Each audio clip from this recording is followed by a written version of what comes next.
Ada salam dari Gibeon Church di Surabaya bagi saudara semua, dan teman-teman juga mendoakan biar kita semua dapat mendengarkan Injil dan biarlah hati saudara dapat transformasi oleh firman Tuhan. Terima kasih juga untuk para majelis dan juga hamba Tuhan yang sudah menyediakan tempat untuk saya bisa sharing the gospel with you. Dan juga nanti malam saudara, my passion itu sebenarnya adalah discipleship. Itulah sebabnya semua yang terjadi di Gibeon Church di Surabaya dan juga melalui City to City Indonesia, kami membantu gereja-gereja dan juga membantu perintisan gereja di banyak tempat di seluruh Indonesia untuk melakukan pemuritan yang berpusatkan pada Injil. Dan hari ini saya sangat honored bisa ada di sini ketemu dengan saudara semua. Tadi sudah melayani kebaktian yang pertama dan hari ini saya diberikan tema yaitu A Confident Confession of Christ ya. Mari sama-sama kita baca bersama-sama di Ibrani 10. Ini di sini nggak muncul ya, bisa tolong di sini ini nggak muncul sejak pengakuan iman rasuli ya. Ibrani 10 ayat 19 sampai 25 kita akan membaca bergantian. Kita baca sama-sama yang ganjil, kemudian genap, kemudian kita akan membaca yang bergantian ya. Jadi Ibrani 10 ayat 19 kita baca sama-sama 1, 2, 3. Jadi saudara-saudara oleh darah Yesus kita sekarang penuh keberanian dapat masuk ke dalam tempat kudus. Karena ia telah membuka jalan yang baru dan yang hidup bagi kita melalui tabir yaitu dirinya sendiri. Saudara?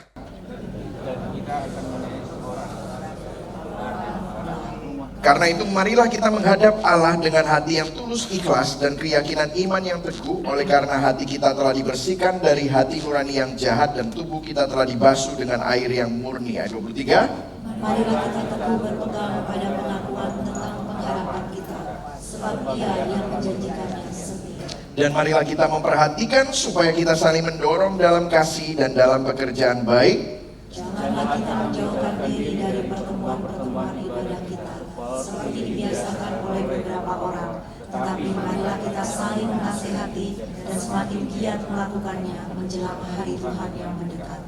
Amin. Beginilah firman Tuhan. Berbahagialah orang yang mendengar firman Tuhan, memelihara dalam hati dan melakukan dalam hidupnya.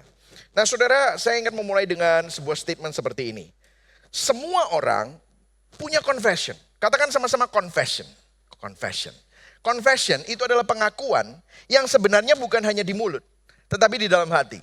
Saudara bisa berkata bahwa aku percaya Tuhan, aku punya iman kepada Yesus Kristus. Tapi confession yang sesungguhnya itu sebenarnya ada di hati Anda sebenarnya. Ada orang yang bilang di mulut bahwa dia percaya akan Kristus, tetapi sebenarnya dia percaya uang. Dia percaya pada kekayaan, dia percaya pada kerja kerasnya. Dia percaya bahwa dia mampu mengontrol hidupnya. Dan mungkin saudara nggak mengatakannya dengan kata-kata, tetapi kita menghidupinya setiap hari. Nah pertanyaannya begini, apakah confession yang saudara percayai di dalam hati itu cukup kuat untuk menopang hidupmu? Karena kalau kita melihat sekarang ketika krisis datang, di situ confession kita diuji, betul atau tidak saudara? Karena beberapa waktu terakhir saudara bisa melihat ada begitu banyak perang. Perang di Timur Tengah, perang di Rusia, di Ukraina, masalah ekonomi yang terjadi di mana-mana, Selat Hormuz ditutup, Iran dan Amerika, keadaan geopolitik yang tidak stabil, ada ancaman perang dunia ketiga, BBM yang baru naik, masa depan yang terasa tidak pasti. Banyak tiba-tiba orang merasa tidak aman. Dulu orang yang percaya diri mulai goyah. Jadwal konseling saya sejak 2 minggu terakhir, wah semuanya full saudara. Kenapa? Banyak orang stres. Sejak pengumuman kemarin BBM banyak orang udah WA saya, minta doa katanya, begitu saudara ya. Jadi ini menunjukkan bahwa apakah confession Anda di dalam hati Anda cukup kuat atau tidak cukup kuat, malah rapuh. Nah kita berpikir kalau keadaannya berubah, aduh Tuhan aku minta terobosan supaya hidupku kembali aman, nyaman. Tetapi masalah terbesar kita bukan krisis di luar saudara. Seringkali kita berpikir bahwa kalau duitku ini cukup, kalau BBM-nya stabil, kalau masalah keluargaku ini beres, maka aku akan damai. Siapa bilang? Sebenarnya masalah terbesar kita bukan krisis yang ada di luar kita, tetapi fondasi apa yang kita percayai di dalam. Karena kalau yang di dalam ini tidak benar, rapuh, maka hidup saudara akan gampang cemas, khawatir, nggak bisa tidur. Ada banyak orang yang banyak duit tetapi mereka tidak bisa beli tidur yang nyenyak. Ada banyak orang yang punya jam yang sangat mahal ratusan juta, tetapi tidak bisa membeli waktu yang sudah terbuang cuma-cuma. Itulah sebabnya kita membaca Ibrani 10, karena Ibrani 10 bukan hanya bicara tentang iman saja, tetapi tentang confession. Katakan sama-sama confession. Ya. Jadi penulis Ibrani bicara kepada orang-orang, kalau saudara perhatikan konteksnya adalah orang-orang yang sedang mengalami banyak sekali kehilangan status, ditolak keluarga, dianiaya, hidup dalam tekanan. Sang penulis Ibrani nggak bilang gini, coba lebih kuat, kuatkan dirimu. Tapi dia bilang apa? Pegang confessionmu.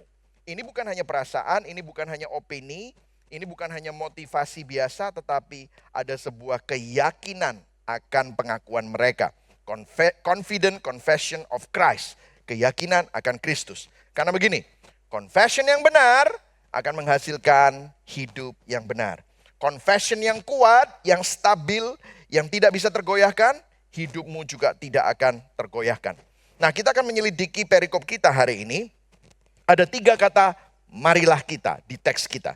Dan kita akan melihat ada 3 hal. Yang pertama adalah mendekat dengan iman, faith.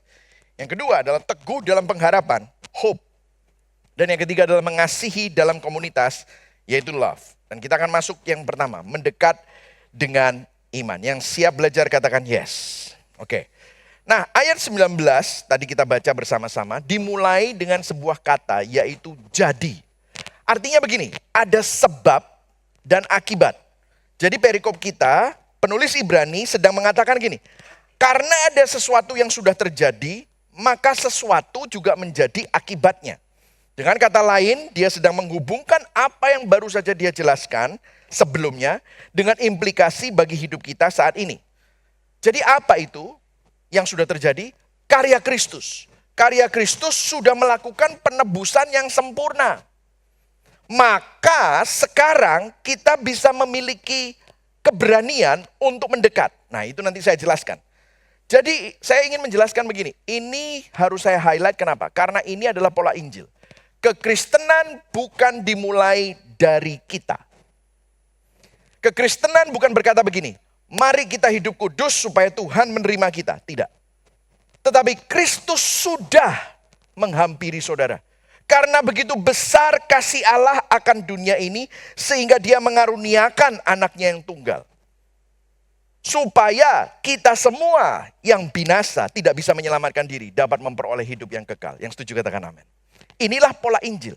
Pola Injil tidak dimulai dari manusia. Pola Injil dimulai dari Kristus sudah, maka kita mampu. Maka ada ajakan, undangan.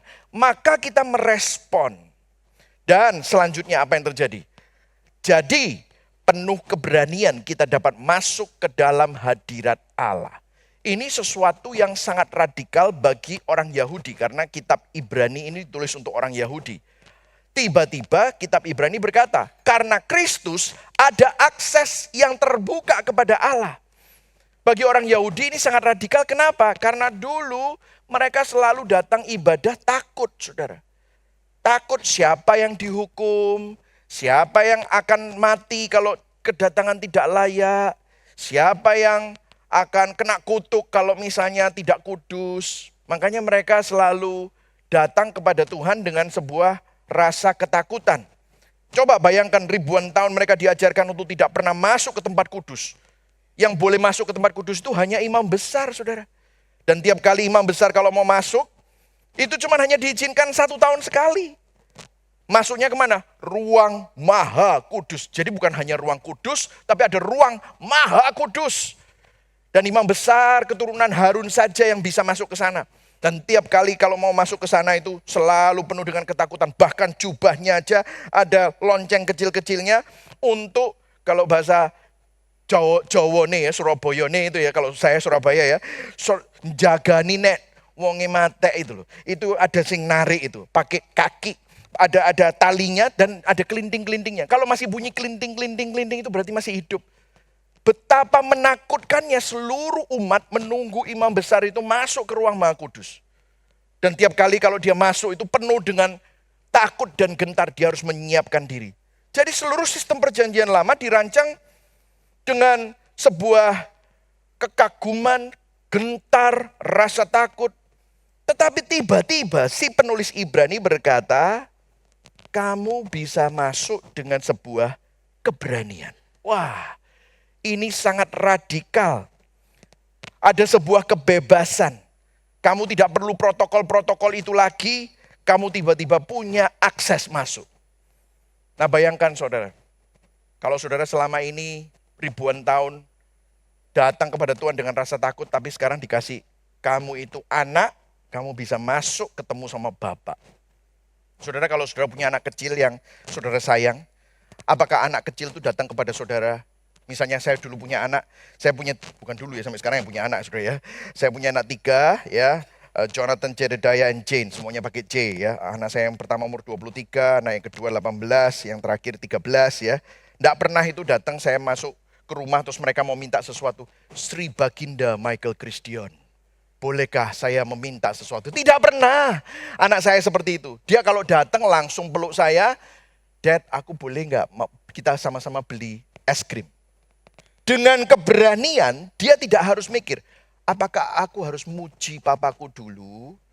Ya, aku harus ngelobi dia, baru aku bisa minta. Enggak. Anak saya langsung minta. Kenapa? Karena dia anak kepada Bapak. Itulah sebabnya hari ini kita diingatkan. Akses terbuka kepada Allah itu seperti anak kepada Bapak. Itulah sebabnya sekarang kamu tidak perlu takut. Kamu bisa datang dengan keberanian. Kamu punya akses kepada Tuhan. Nah, pertanyaannya begini. Bagaimana ini bisa terjadi? Wong kita orang berdosa yang tidak layak kok. Itulah sebabnya dulu orang berdosa mati. Bagaimana mungkin kita bisa punya akses? Ada 2 alasan. Ini yang dijelaskan kitab Ibrani. Mungkin sudah dijelaskan di khotbah-khotbah sebelumnya. Tapi saya ulang secara cepat. Yang pertama adalah ada korban yang sempurna. Kalau zaman dulu harus ada domba yang tidak bercacat dan tidak bercela yang harus disembelih, darahnya dicurahkan, sehingga sang imam besar itu kalau masuk dia bawa darah dari domba yang tidak bercacat dan tidak bercela, dia masuk, dia cipratkan itu, terus dia harus berdiri di atasnya darah, karena kalau lewat dia bisa mati saudara, karena apa itu tempat kudus. Makanya harus ada pertumpahan darah supaya ada pengampunan dosa, ada kelayakan, cipratkan darah di depan tabur perjanjian dia harus cipratkan darah. Tetapi Ibrani menjelaskan, kamu tidak perlu melakukan itu lagi. Kenapa? Karena ada anak domba Allah korban yang sempurna. Sekarang ada darah Yesus Kristus. Makanya Yesus waktu di atas kayu salib dia berkata sudah selesai. Itu tirai yang memisahkan antara ruang Maha Kudus dan ruang kudus itu tebalnya 25 cm sampai 30 cm, tingginya 30 meter. Itu sobek dari atas ke bawah, menunjukkan bahwa bukan manusia yang membuka akses, tetapi Tuhan yang membuka akses. Sehingga sekarang tidak perlu lagi ada protokol-protokol seperti itu. Tetapi darah domba, anak domba Allah itu. Makanya waktu Yohanes Pembaptis melihat Yesus, inilah anak domba Allah yang akan menghapus dosa seluruh umat manusia. Dia berkata, ini anak dombanya ya ini. Yesus melakukan itu. Dan sekarang kita punya akses. Dan bukan hanya itu. Kalau setahun sekali umat Israel hanya menunggu imam besar untuk masuk ke ruang Maha Kudus. Dikatakan di dalam kitab Ibrani, bahwa Yesus adalah imam besar yang sempurna. Yesus membawa kita kepada dirinya sendiri. That's why there's a doctrine, union in Christ. Barang siapa ada di dalam Kristus, in Christ, kita ada di dalam Kristus. Dia adalah ciptaan baru. Dikatakan tubuhnya jadi tabir. Tubuhnya itu menggantikan tirai yang memisahkan itu. Kalau kamu ada di dalam tubuh, di dalam Kristus, percaya Kristus, kamu memiliki akses. Dia menjadi pengantara kita yang sempurna. Kita ada di dalam dia, dia di dalam kita, dia bersyafaat bagi kita karena dia adalah pendamping kita. Dia adalah pengantara kita. Jadi kita diterima bukan karena siapa kita, bukan karena performa kita, tetapi karena kita ada di dalam Kristus. Katakan sama-sama, saya ada di dalam Kristus. Saya ada di dalam Kristus. Itu yang membuat saudara dan saya punya akses. Itu yang membuat saudara dan saya dapat berani mendekat kepada Tuhan. Saudara, saya kasih sebuah ilustrasi ya. Saya suka ilustrasi ini karena membantu kita membayangkan apa yang Yesus lakukan ya. Bayangkan Anda pergi ke Washington DC dan Anda ingin mengunjungi White House. Mungkin ini ilustrasinya kalau sekarang kurang tepat karena siapa di sini yang mau mengunjungi Presiden Donald Trump gitu saudara ya. Agak-agak ngeri gitu ya saudara ya. Dan Anda ini ceritanya ya, Anda tiba di bandara lalu Anda ingin ke White House. Anda of course cari Uber yang bisa membawa Anda, di sana nggak ada Grab, adanya Uber atau Lyft. Ya, Anda cari Uber yang bisa membawa Anda ke White House. Ada sopir Uber menjemput Anda dan mengantar Anda menuju White House. Sampai di dekat White House, waktu Anda melihat gedung itu, Anda gumun di dalam hati. Wah, seandainya aku bisa masuk ke dalam gedung itu dan bertemu dengan Mr. Presiden. Nggak tahu apakah Anda mau ketemu sama Mr. Trump atau tidak gitu ya saudara. Tiba-tiba Anda terkejut karena sopir itu seakan-akan seperti bisa membaca pikiran Anda. Sopir itu langsung mengemudi menuju gerbang masuk ke White House. Dan Anda mulai bingung. Anda berpikir bagaimana mungkin kita bisa masuk? Kita orang biasa nggak punya appointment. Terus ketika mobil itu berhenti di tempat pemeriksaan, petugas keamanan tampaknya mengenal sang pengemudi. Tetapi petugas keamanan tidak mengenal Anda. Bukan orang Semarang, jelas-jelas nggak kenal. Jadi mereka tanya, siapa orang ini? Sopir itu tersenyum dan berkata, dia bersama dengan aku. Hanya dengan kata-kata itu, Anda langsung masuk. Mobilnya dibiarkan masuk. Lalu sopir itu membawa Anda melewati bagian-bagian dari White House. Sampai akhirnya Anda melihat sebuah kantor yang sering Anda lihat di film-film. Disitulah kantor namanya Oval Office. Di mana kantor itu adalah tempat di mana presiden ngantor di sana. Tiba-tiba sang sopir buka kantor itu dengan aman. Terus dia bilang sama Anda, waktu dia tunjukkan wajahnya, ternyata dialah sang presiden. Dan sopir itu berkata, welcome to my office. Akulah sopir agungmu. Wah, itu adalah gambaran tentang Yesus. Anda tidak bisa masuk ke tempat kudus. Anda tidak bisa masuk ke tempat yang seharusnya Anda tidak layak masuk. Tetapi karena Anda bersama dengan Kristus, karena Anda di dalam Kristus, maka dia menjadi pengantara Anda. In Christ, Yesuslah jalan kebenaran dan hidup. Itulah yang dinamakan kita masuk punya keberanian. Makanya Ibrani 10 ayat 22 berkata apa? Marilah kita menghadap kepada Allah dengan hati yang tulus ikhlas dan keyakinan apa? Iman yang teguh. Let us draw near. Ini penting. Artinya kehidupan iman bukan cuma mengetahui akses sudah dibuka saudara. Secara doktrin saudara ngerti, tapi kalau saudara tidak pernah pakai akses itu, saudara tidak pernah mendekat kepada Allah, maka nggak ada gunanya. No wonder kita sering cemas karena kita sudah punya akses tapi tidak pernah dipakai.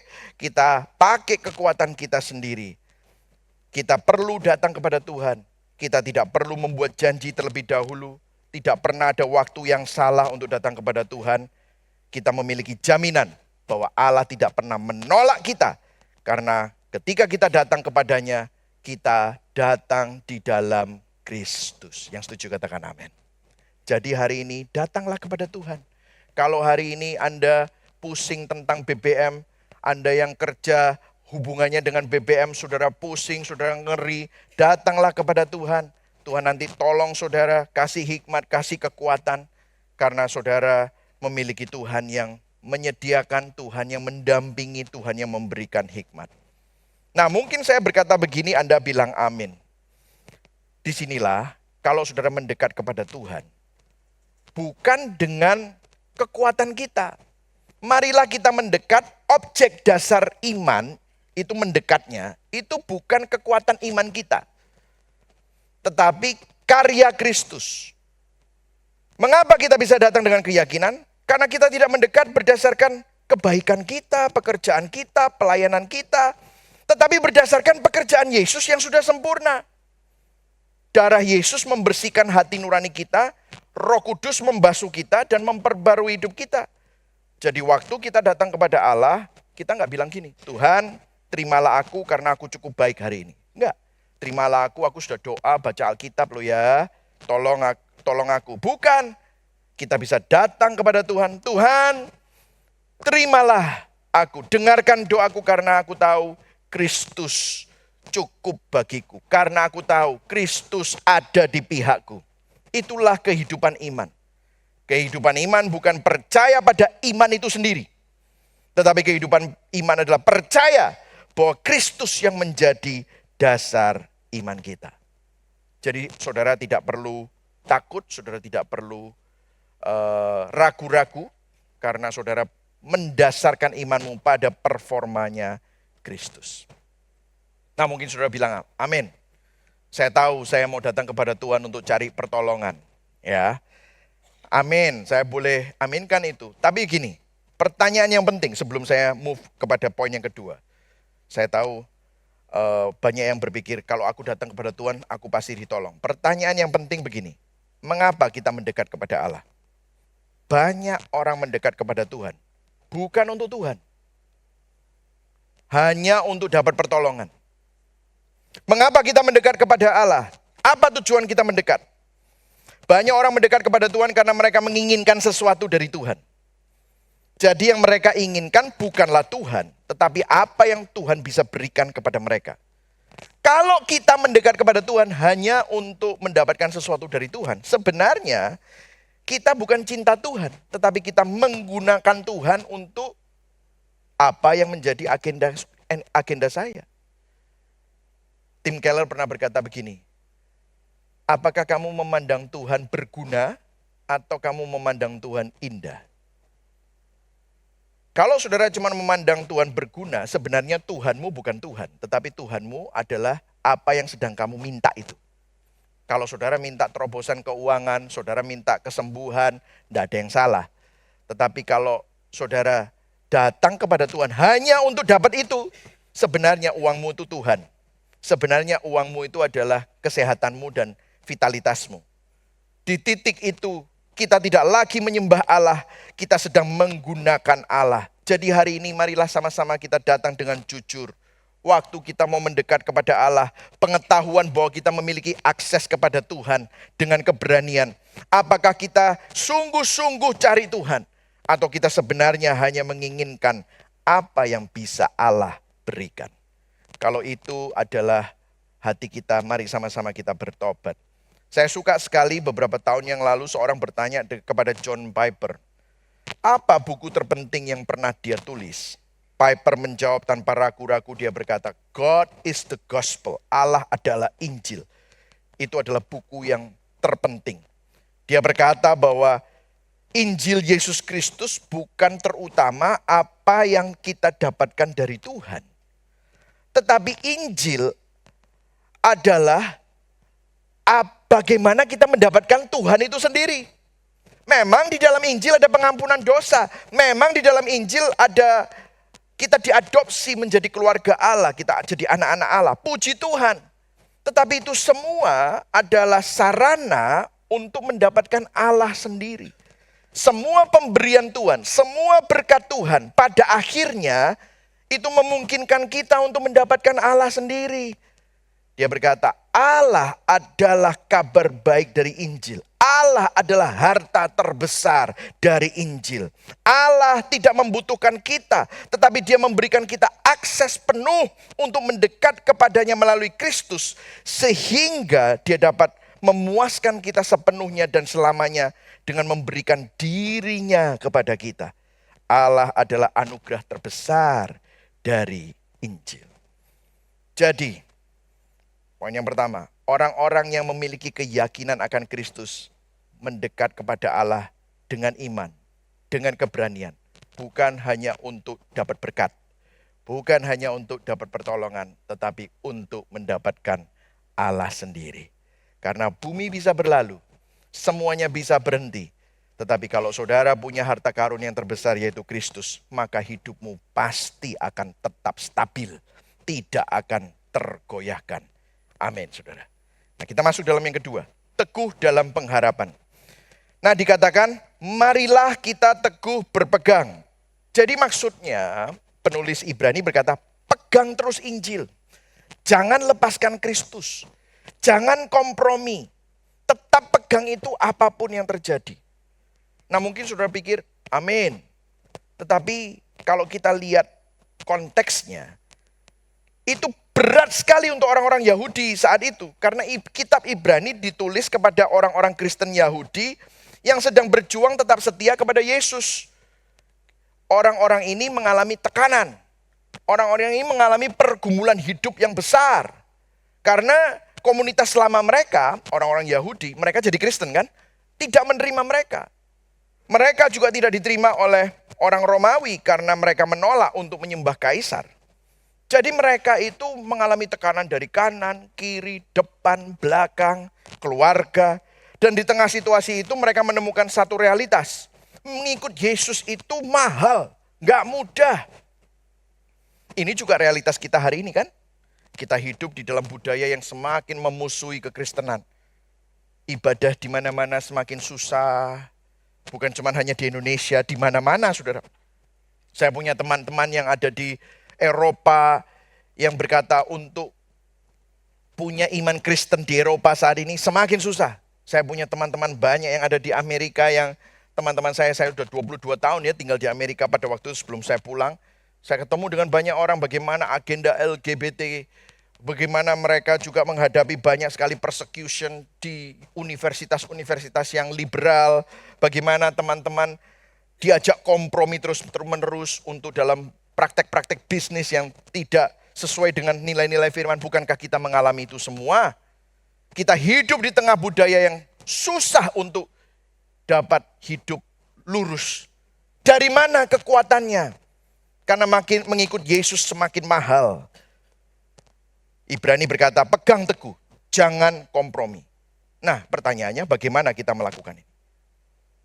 Rahasianya di ayat 23b. Baca sama-sama ayat 23b. 1, 2, 3. Sebab apa? Ia yang menjanjikannya apa? Setia. Tahukah saudara? Kalau kita bisa setia, tadi kita menyanyikan. Selidiki aku mau berjuang sampai setia. Tahukah saudara kalau saudara bisa nyanyi seperti itu? Itu karena Tuhan lebih dulu setia sama kita. Di kitab 1 Timotius dikatakan bahwa saat kita tidak setia, Allah lebih setia. Allah lebih dulu setia kepada kita. Jadi dasar dari harapan kita adalah kesetiaan Allah. Harapan Kristen bukan semoga aku bisa setia karena aku tidak konsisten. Iya memang, tetapi tahukah saudara ada kepastian bahwa yang pasti setia bukan kita, tetapi Tuhan itu pasti setia. Bagaimana kita tahu? Saya tulis itu yang oranye. Bagaimana kita tahu kalau Tuhan itu setia? Coba baca itu. Kristus adalah bukti kesetiaan Allah bagi kita. Dia nggak cuma kasih janji kosong. Dia memberikan dirinya melalui anaknya. Kristus adalah bukti kesetiaan Allah bagi kita. Kalau Tuhan telah mengaruniakan anaknya yang tunggal bagi kita. Dan bahkan rela mati bagi kita. Sang pencipta rela berkorban untuk menebus kita yang tidak layak dan seharusnya binasa. Rela menebus saudara dan saya. Dia yang paling berharga, rela bayar harga. Supaya kita yang tidak berharga menjadi sangat berharga. Maka saya yakin, kita bisa yakin bahwa rencananya tidak akan pernah gagal. Kita percaya bahwa kalau saudara bisa setia itu bukan tanganmu yang pegang tangan Tuhan. Kalau kita bisa berpegang teguh, itu karena apa? Tangan Tuhan yang menggenggam tangan kita. Yang setuju katakan amin. Bukan saudara yang hebat untuk kuat megang tangan Tuhan. Bukan. Tangan Tuhan yang menggenggam saudara. Kekuatan kita untuk berpegang teguh tidak datang dari diri kita. Bukan dari disiplin kita. Bukan dari kekuatan mental kita. Tetapi kekuatan kita datang dari satu hal. Yaitu kesetiaan Allah. Disinilah kita bisa rest di dalam hati kita.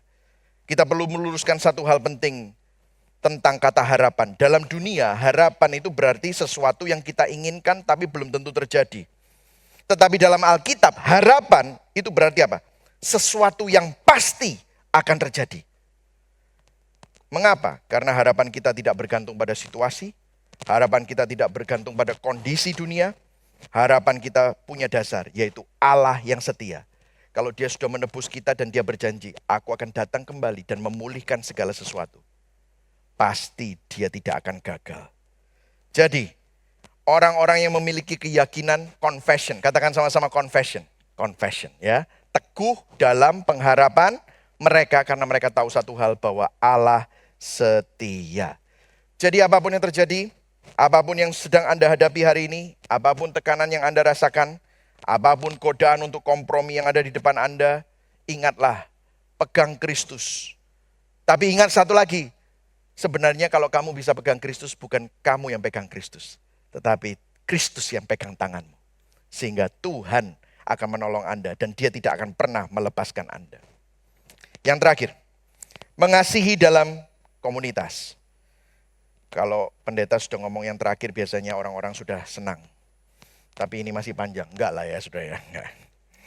Jadi yang terakhir, ini luar biasa. Di ayat 24 dikatakan begini. Mari sama-sama kita baca ya. 1, 2, 3. Marilah kita saling memperhatikan supaya kita saling mendorong dalam kasih dan dalam pekerjaan baik. Wow, luar biasa karena di akhir perikop ini, penulis Ibrani berkata kehidupan Kristen tidak pernah dimaksudkan untuk dijalani sendirian saudara. Kehidupan Kristen tidak boleh dijalani sendirian. Banyak orang berpikir begini, jadi orang Kristen itu adalah iman pribadi dan hubungan pribadi dengan Tuhan. Yes, benar, tapi tidak lengkap. Kenapa? Kekristenan bukan sekedar iman pribadi, namun proyek komunitas. Kita nggak bisa hidup sendirian. Tapi banyak orang Kristen itu ndablek. Mereka punya yang saya sebut penyakit hari Minggu. Atau penyakit hari Komsel. Gejalanya unik. Tidak mengganggu makan, tidak mengganggu aktivitas, nonton Netflix malah membantu. Tapi begitu harinya datang, hari Minggu, hari small group, hari discipleship, tiba-tiba ada aja. Sakit, mules, masuk angin. Aneh ya, hari Sabtu sehat, hari Senin sehat lagi. Tapi hari Minggu, pagi kambuh. Atau kalau enggak hari Komsel, kambuh. Mamanya sakit padahal enggak satu rumah. Katanya harus ngurus padahal ya enggak ngurus. Malah nonton Netflix. Ini penyakit yang sangat umum. Apalagi sekarang dengan ibadah online. Saudara, saya mau kasih tahu kepada saudara penulis Ibrani. Ingin menunjukkan bahwa tidak ada kekristenan mandiri. Kitab Ibrani menegaskan bahwa komunitas bukanlah pilihan. Tidak ada yang namanya bertumbuh sendirian. Kita semua butuh orang lain. Orang-orang yang hidup berdasarkan Injil adalah orang-orang yang hidup di dalam komunitas Injil. Komunitas yang penuh dengan kasih. Nah mungkin saudara bilang gini, pengen sih Pak Pendeta, saya itu pengen sebenarnya. Cuman di komunitas itu, di Komsel, di discipleship, itu orangnya aneh-aneh. Orangnya itu susah. Berapa banyak yang suka ngomong gitu? Ya, aduh saya nggak mau, kenapa? Aneh-aneh, aku kapok gitu. Orang yang ngomong begitu lupa kalau dirinya juga aneh, saudara. Orang yang begitu lupa kalau dirinya juga orang yang nyentrik.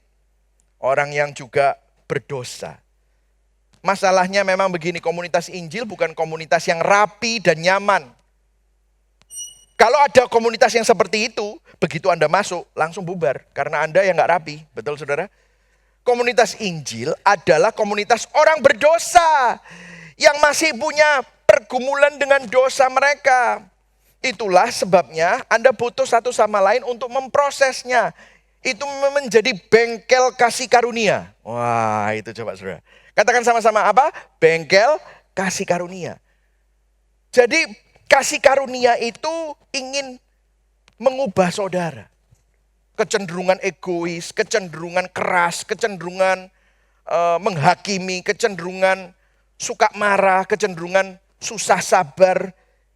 Pasti saudara akan diproses, akan ada konflik, ada salah paham, akan ada rasa mungkin kurang nyaman. Tetapi C.S. Lewis pernah berkata di dalam bukunya Mere Christianity, Kristus justru bekerja di dalam kita melalui interaksi kita dengan satu dengan yang lain, orang-orang yang ada di dalam Kristus.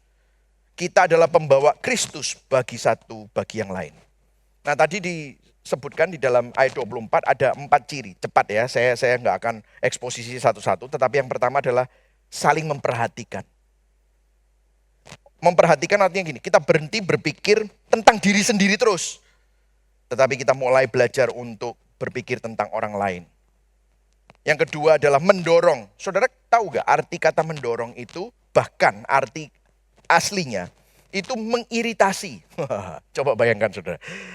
Artinya kita berani untuk apa? Tidak setuju, berani menegur. Kami mempunyai hashtag di Gibeon Church ya. Saya cerita sedikit tentang Gibeon Church. Di Gibeon Church itu kita ada kira-kira 1.700 orang yang ada di dalam small group.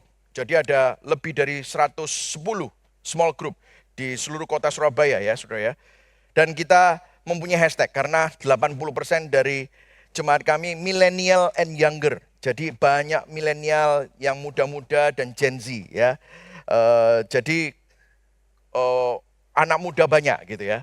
Tapi juga enggak menutup kemungkinan juga ada grup-grup yang cukup berumur, senior juga. Tapi kita mempunyai hashtag safe but not soft. Wah, apa itu artinya? Safe, kita bisa jadi apa adanya. Ini quote-nya dari Pak Yakub Tri. Kita bisa datang kepada Tuhan apa adanya, tetapi Tuhan tidak akan membiarkan kamu apa adanya. Begitu saudara. Jadi kita bisa datang kepada Tuhan, datang kepada komunitas apa adanya. Tetapi kalau ada dosa, kalau ada hal-hal yang perlu diproses, mari berproses bersama. Kita menjadi sahabat-sahabat Injil. Kita safe tapi tidak soft. Artinya kalau ada yang perlu diproses, kita memprosesnya bersama. Nah ini mendorong. Terus ada lagi apa? Menasehati. Saling menasehati artinya berjalan bersama. Kita belajar untuk masuk ke hidup orang lain. Kita juga membiarkan dan membuka diri untuk orang lain masuk ke hidup kita. Untuk saling menguatkan. Bukan hanya mengoreksi, tetapi juga menguatkan. Komunitas Injil punya 2 hal. Bisa ada dorongan, konfrontasi, tetapi juga ada encouragement, ada menyemangati. Jadi ada menegur, tetapi pada saat yang sama juga saling menyemangati. Dan yang terakhir saudara, dari komunitas, ibadah bersama-sama. Janganlah kamu menjauhkan diri di ayat 25 dari persekutuan orang kudus seperti yang dibiasakan oleh beberapa orang. Kenapa? Karena ini adalah tempat di mana kita dapat mengalami formasi rohani, spiritual formation. Hati kita kalau timbangan aja itu perlu dikalibrasi, termometer aja bisa off, perlu dikalibrasi. Apalagi hati kita. Hatimu dari Senin sampai Sabtu itu mengalami banyak sekali penyelewengan. Buka sosial media dibombardir dengan message-message tentang self-love, tentang egoisme, tentang pembuktian diri. Itulah sebabnya saudara butuh dikalibrasi, butuh ditata ulang kasihmu. Itulah sebabnya saudara butuh ibadah bersama, butuh Injil. Kita butuh komunitas, kita membutuhkan satu sama lain. Kita butuh hidup di mana kita punya teman-teman yang seperjalanan untuk mengingatkan kita. Nah, di akhir dari semua ini, mungkin saudara, kalau saya berhenti di sini, mungkin saudara, amin. Artinya kita harus mendekat, kita harus punya pengharapan, kita harus punya komunitas. Akhirnya saudara keluar dari sini dengan kata, aku harus. Tapi kalau saudara, aku harus, saudara akan lupa kekuatannya di mana. Bagaimana kita bisa hidup dengan ketiga hal ini?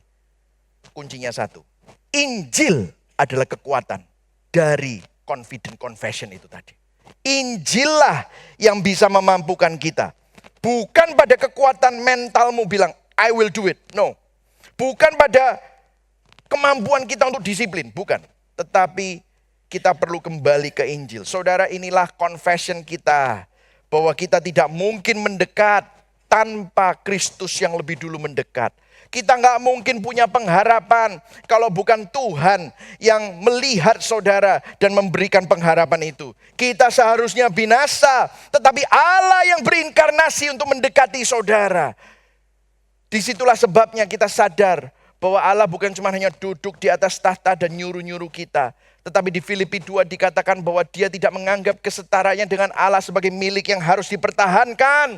Dia mengosongkan dirinya, mengambil rupa menjadi manusia, mengambil rupa menjadi hamba. Allah yang mulia menghamba. Taat sampai mati, mati di kayu salib. Apa yang dia lakukan di kayu salib? Dia ditolak. Untuk siapa? Supaya saudara dan saya diterima. Dia mengalami keterpisahan dari Bapa. Supaya saudara dan saya bisa masuk ke hadirat Allah dengan keberanian. Dia keluar dari inner circle Tritunggal seakan-akan. Supaya saudara dan saya dapat masuk, diadopsi menjadi anggota keluarga Allah. Itu yang menjadi kekuatan kita. Dari confession itu lahir confidence sehingga saudara bisa tenang. Kalau saudara punya keyakinan akan Injil ini, maka saudara tidak perlu membuktikan diri lagi. Saudara bisa rest. Saudara bisa memiliki identitas yang aman. Saudara tidak perlu takut ditolak karena saudara memiliki penerimaan yang tertinggi. Saudara tahu kenapa kita selalu cari penerimaan? Karena dosa di Taman Eden, Adam dan Hawa selalu sembunyi. Karena apa? Kehilangan. Kehilangan yang diberikan Allah. Tetapi Kristus pada waktu dia datang dan menyelamatkan Anda, menebus Anda. Yang hilang itu dikembalikan kepada saudara di dalam Kristus. Itulah sebabnya saudara bisa aman. Jadi sekarang kita bisa mengasihi. Bukan karena kita mampu, tetapi karena kita sudah terlebih dahulu dikasihi. Kalau saudara bisa menerima orang lain, bukan karena saudara baik, tetapi karena saudara sudah terlebih dulu diterima oleh Tuhan. Kalau saudara hari ini bisa hidup dalam komunitas, karena kita sudah punya tempat di hadirat Allah, karena Yesus. Jadi hari ini, mari sama-sama mengingat bahwa kekuatannya bukan kamu yang mampu, tetapi Injil yang memampukan kamu. Injil adalah kabar baik. Biarlah kabar baik itu mengubah cara pandang kita. Reflektifnya sebelum kita berdoa. Apakah saudara hidup dari keyakinan bahwa saudara sudah diterima di dalam Kristus? Atau saudara masih berusaha membuktikan diri? Mari sama-sama bertobat hari ini. Saat hidupmu tidak mudah dan mengalami banyak pergumulan, apakah saudara sudah berpegang pada Kristus? Atau mungkin saudara berpegang pada hal yang lain? Seperti uangmu, kekuatanmu, kepandaianmu. Apakah saudara menaruh iman kepada Tuhan? Apakah saya sungguh mengasihi, membuka diri dan membangun orang lain dalam komunitas Injil? Atau saudara hanya sekedar datang minggu ke gereja, hadir tanpa terlibat? Mari sama-sama kita sadar, biarlah saudara dapat menjadi bagian dari komunitas Injil. Amin.